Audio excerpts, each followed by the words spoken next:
I'm meteorologist John Haverfield, and I'm thrilled to be a part of the Two Works for You Stormshield weather team. I was born and raised right here in Tulsa, and I've had a passion for weather ever since I was a little kid. In fact, when I was 7 years old, I toured KJRH studios and got to play on the weather green screen, not knowing years later I would be working here.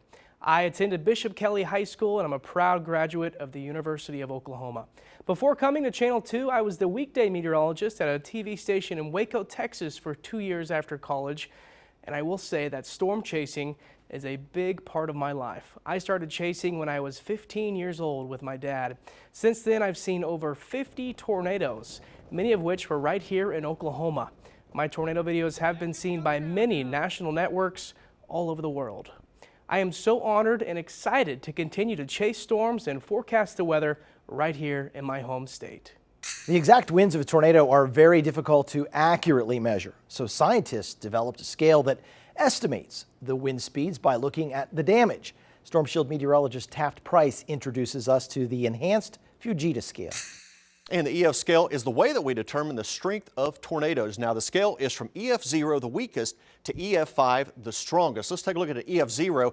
And again, winds about 65 to 85 miles per hour. We can see some shingles that are blown off, damage to some of the siding, and some of the branches can be broken off.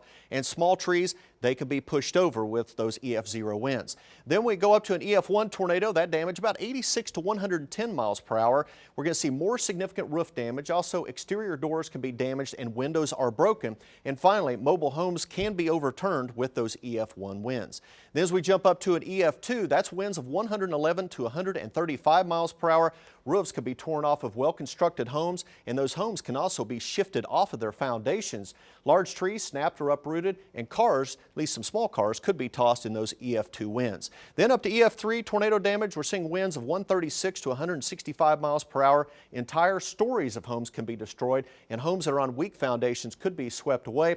Significant damage to large buildings and trees, they begin to lose their bark. Up to EF4, strong tornado, 166 to 200 mile per hour winds. You notice well-constructed homes are going to be destroyed, cars thrown significant distances, small missiles are generated, and trees start to become debarked. Now, the largest that we have, EF5, that tornado damage with winds over 200 miles per hour. Well-constructed homes are wiped off of their foundations, cars thrown hundreds of yards, high-rise buildings sustain severe damage, and trees are completely debarked. Remember that the EF scale is based on the degree of damage caused by a tornado, so the physical size of a tornado does not determine its EF rating. EF ratings are usually assigned to tornadoes within 24 to 48 hours after the damage survey has occurred. One of the most recent and deadly tornado outbreaks ripped through North Texas the day after Christmas. 9 tornadoes, including an EF4, left a continuous trail of damage in the Dallas suburbs. 11 people died, dozens more hurt, and the region was left in a state of shock after the cruel reminder of severe weather's power. Recently, Two Works for You spoke with Dallas meteorologist Rick Mitchell about those storms and the tough lessons he learned. The events of December 26th made me kind of reevaluate how I do things. And one thing I will change is continue to teach the safety tips. Even though I feel like I've done it a million times, you have new people coming in that have never heard it. And so that was one of the things that I took from it, that I need to do better with the outreach. And don't assume that just because we live in this part of the country, don't assume that everyone knows what to do. Another lesson Rick says he learned: we should always be prepared for severe weather. One problem he and his team faced when those tornadoes struck was people not being alert and aware of the danger and more concerned about the holidays. Here in Green Country, we receive a scheduled reminder about the threat of tornadoes each Wednesday at noon when the skies are clear. It's hard to miss the city's tornado siren test. Two Works for You anchor Max Resnick takes us inside the Tulsa Area Emergency Management Agency. In a city rich with architectural history, where stone is full of detail and a district is dedicated to the Art Deco movement, sits a plain white building housing a nerve center critically important to Tulsa's well-being. We prepare, mitigate, and help respond to any disasters and emergencies that happen within the community. This is the Tulsa Area Emergency Management Agency, and it is here on nights like these That Deputy Director Jamie Ott and his team make the call to sound the sirens. The main console that we activate, we get confirmation from the Tulsa Weather Service and from others that we have an active tornado. They're issuing a tornado warning, and that's when we sound the sirens. 97 sirens, 5 more than they had last year, covered 97% of the city of Tulsa and most of the county's unincorporated areas. The sound radius is right about a mile. A team of 3 to 4 people watches the radars, National Weather Service chat board, and listens to radios. But when a storm intensifies, like we saw a year ago in Sand Springs or in 2007's ice storm, emergency operations can accommodate up to 40 city and county department heads. Depending upon the event, we'll call in those groups that we need help from.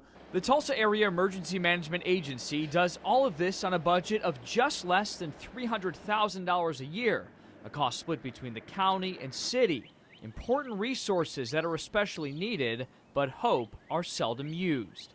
Max Resnick, 2 Works for You. Because Oklahomans hear so many tornado sirens, storm experts say we tend to ignore them, thinking the warning doesn't affect our area. Oklahoma City now has a new warning system to try to change that thinking. It divides the city into 9 sectors, each with its own set of alerts. The sirens only go off if the tornado warning is relevant in that sector. The National Weather Service started implementing the program last December. So the goal with any kind of warning is to get people to do something, to get people to take action, and that's what we want people to do when they hear those sirens. A word of warning, if you are in Oklahoma City and hear a siren, a dangerous storm is near, so take cover. We ask, and there are no plans yet, to bring a similar system here to Green Country. After the sirens sound and the storm hits, the danger still remains.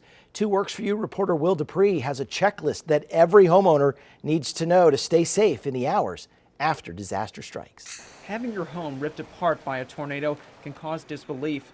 Brian Jensen with the American Red Cross says a look at the 2013 devastation and more can help you understand the importance of being prepared. The thing about disasters is it is the great equalizer. It doesn't matter how rich you are, how poor you are, what your station in life is. When disaster hits, we're all stuck at the same point going, what do we do now?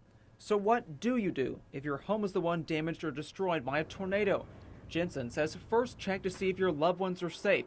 Call 911 if there are any serious injuries. Once you know that everyone is safe on there, what you want to do is get to a safe location as quickly as possible. But watch out for dangers in the debris, like downed power lines or gas leaks. A bad situation can turn much, much worse if you have leaking gas and it ignites on fire. So get out of there as quickly as possible and alert someone. Some other things to keep in mind. Stay out of damaged buildings and homes until emergency management officials have said it's safe to go back inside. If you do lose power, use battery-powered flashlights and lanterns rather than candles to prevent accidental fires. And if there's any damage to your home, shut off electrical power, natural gas, and propane tanks to avoid other fires. Also, try to take pictures of the damage so that your insurance claims process can go faster. And then also keep any receipts, because if your house is blown away, of course you're going to be staying at a hotel or somewhere else and having to buy food, clothing. So keep your receipts, that way you can be reimbursed. Some words of wisdom before and after a tornado should strike. Will Dupree, 2 News Works for You. Another threat during severe weather season is lightning. Lightning strikes about 400 people a year. Stormshield meteorologist Brandon Woolley takes a look at how we can all stay safe this spring. Hi, I'm Stormshield meteorologist Brandon Woolley here to talk about lightning. So you can see the deaths over the past 5 years. Last year, unfortunately, 26 people, averaging out the deaths over the past 5 years, about 26 every year. So here are some lightning tips and some safety precautions here. So trees, lightning is attracted to very tall objects, of course. We all know that. Inside is safer during severe thunderstorms, but stay away from windows if you can. That's a pretty dangerous spot. To the back side of the property here, especially in the backyard, if you're enjoying the backyard or if you're in the pool, when you hear thunder, you want to head inside immediately during a severe thunderstorm. Now, if you have your car out at an event and you have thunderstorms coming in, the car does provide some protection from lightning, not the best, but some. Inside is definitely the best bet inside a home or a shelter, and stay away from metal objects if you can, but the car should be okay during severe lightning storms. Back over to you. Severe weather can strike at any time of the year, not just springtime, so you need to be prepared. The essentials all of us need to have to get us through the critical hours after a weather-related disaster. I'm Micah Avery with Integrity Roofing Systems. Summer brings the potential for tornadoes and severe thunderstorms across Oklahoma. Here's how to prepare your home for storm seasons. Tip 1. Ensure your roof is adequately ventilated with a ridge vent system or turbines. Improper ventilation can cause dry rot, age your roof by 20% faster, and can cause mold and may void warranties. Tip 2. Check and repair roof shingles. Damaged or missing roof shingles can be a weak link, opening up a home to expensive water interior damage. Tip 3. Remove any dead or dying trees around the house to prevent trees from falling on the home. Tip 4. Keep gutters clean. One of the most common causes for roof leaks are clogged gutters. After a storm, evaluate the damage.